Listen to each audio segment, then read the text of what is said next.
Hello everyone what's up. अब चाहिँ म बजार जाँदैछु। बजारतिर हेटौँडातिर यस्तो घरसर भत्काउने कार्यक्रम भइरहेको यस्तो साथीहरू हामी प्रत्यक्ष प्रसारणमा छौँ गर्नुपर्छ गएर के गर्ने त। ल आइज ल ल आइज आइज तपाईँ आइज। अब हामी दौडिहाल्ने हो।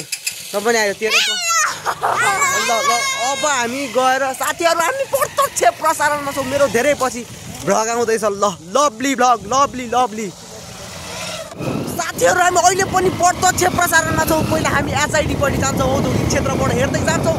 हेर्दै गर्नु फलो।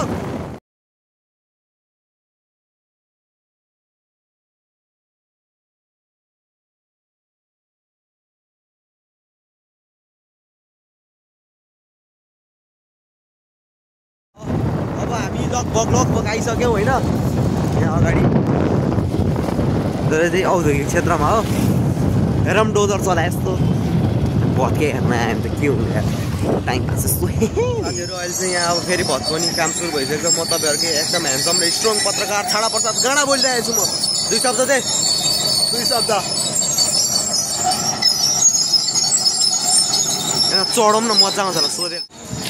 तर म चाहिँ किन आएको भन्न हाल्नुहुन्छ होला भने यहाँ नेटको तार छिनालेछ। अब घर बसेर नेट चल्ने होइन। लाइन छैन भने त ल राउटर ब्याकअपले चल्छ होइन। अब नेटै छैन भने कसरी चल्ने। त्यही भएर आइजौँ माहौल हेरौँ विभिन्न व्यक्तिको विचारधारा बुझौँ के छ स्थिति होइन। क्लियर चाहिँ आएन त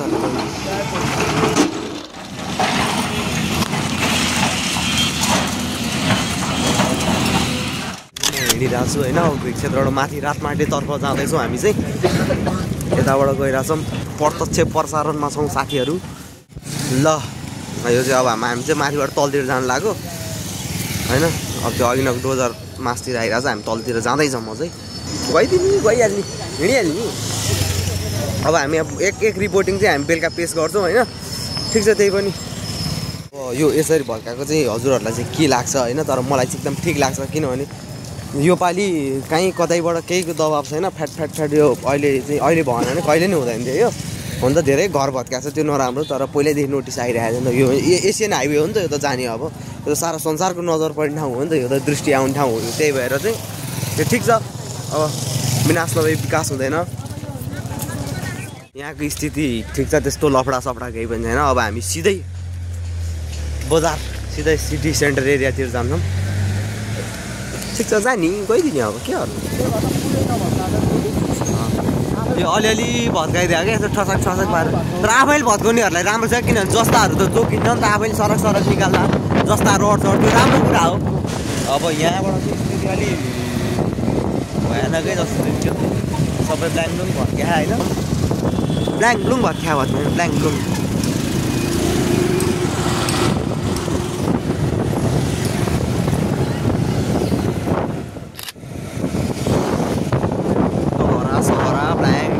सब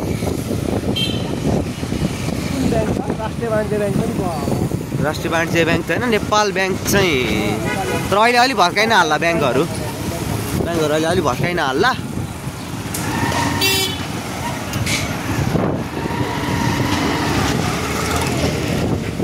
साथीहरू हामी अहिले प्रत्यक्ष प्रसारणमा छौँ। ब्याङ्क भत्काउँदैन किन नभत्काउनु। ब्याङ्कलाई चाहिँ कहाँ छोडे त अगाडि हेर्न यहाँ राष्ट्र ब्याङ्क। किनभने पछाडि भवन बनिसक्यो नि त। पछाडि बन्दैछ भवन होइन। ब्याङ्क पनि छोड्या त रहन्छ। ठिक छ ल। ओहो यहाँ त घान्द्रङ घुम्रुङ सब।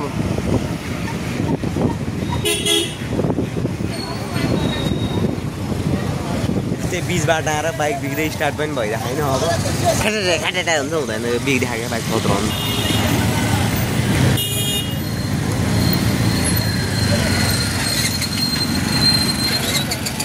यता भित्रतिर त केही भएन बरु ठिक छ।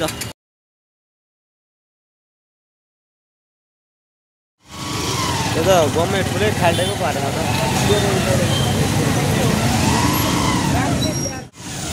स्थिति दुईपट्टि नै एकदम बडाङ बुडुङ सबै गइसकेको छ। अब भोलि पनि आज शनिबार भएर नि यहाँ भिड बढी भयो होला हुन त। भोलिको नि म अपडेट त गराइहाल्छु। तबसम्म बसिराख्नु न। हेरौँ हेर्नुहोस् तपाईँहरू देश विदेशमा रहनुभएका सम्पूर्णले हेटौँडा बाहिर रहनुभएका सम्पूर्णले अब अहिले चाहिँ ठ्याक्कै हामी अहिले चाहिँ ठ्याक्कै राप्ती रोडतिर झऱ्यौँ होइन बुद्ध चोकबाट त्यहाँ झन्डा फर्फराइरहेको छ नि नेपालको हो त्यहाँतिर छौँ त्यहाँबाट झऱ्यौँ तलतिर मजाले देखादिन चाहिँ त्यता एकदम भिड भएर हामी घुमाएर यतापट्टि चौकीको साइडपट्टि आछौँ यतापट्टिको घरहरू हेरौँ होइन कहाँसम्म के छ